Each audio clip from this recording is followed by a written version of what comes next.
আসসালামু আলাইকুম রহমতুল্লাহ বারাকাতুহু ক্লাস 5 পেজ 38 অধ্যায় 6 অনুসরণী 6.1 প্রকৃতির ভগ্নাংশ। খালি ঘরের সংখ্যাগুলি নির্ণয় করি আমরা। তাহলে আমরা প্রকৃতির ভগ্নাংশ কিন্তু ভগ্নাংশ দেওয়া আছে, খালি ঘরেরটা কি আমরা এটা বের করবো লব। তাহলে বা খালি ঘর সমান হবে আমাদের 6 দিয়েই করতে হবে। তাহলে 6 এখানে ভাগ, যেহেতু তাহলে এখানে এসে গুণ হয়ে যাবে। আর যেহেতু আমাদের লব চেয়েছে তাহলে আমাদের এটা এমন থাকবে। তাহলে এটা মানে এক সংখ্যা যেহেতু 6, সুতরাং বার করে লিখি বা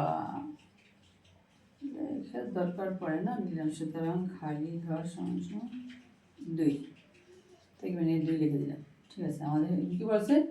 প্রকৃতির ভগ্নাংশ। প্রকৃতির ভগ্নাংশ মানে আমাদের হর বড় হইতে হবে, লব ছোট হইতে হবে। আবার এখানে দেওয়া আছে মানে খালি ঘর, এটা দেওয়া আছে লব দেওয়া আছে, হর বের করতে পারছে। এটা সিস্টেমের ব্যাপার একটু আলাদা। যেমন বা খালি ঘর, যেহেতু এটা বের করতেছে লব, তাহলে 12 হবে। তাহলে যদি ভাগ চিহ্ন দিই তাহলে হবে এখানে এটা ভাগ করতে হবে, যেহেতু আমরা বের করবো হর 5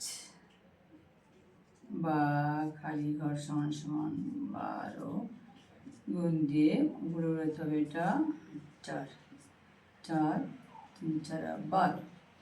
সুতরাং খালি ঘর সমান 3 5 15 লিখলাম একসাথে, জায়গা পাম 15।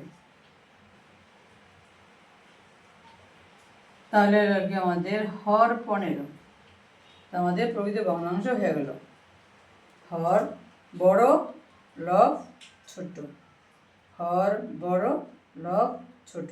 এটা হচ্ছে প্রকৃতির ভগ্নাংশ। আন্দাজে করলে কোনো ইয়ে হবে না। এটা একটা চেয়েছে লব, একটা হচ্ছে হর, তার জন্য দুইটার নিয়ম ভিন্ন। গণিত মানে সূত্রতে করতে হবে, ঠিয়া করলে কখনো লাভ হবে না। হ্যাঁ, ভালো থাকো, আল্লাহ হাফিজ। জানতে ছেলে তখন অন্যরকম।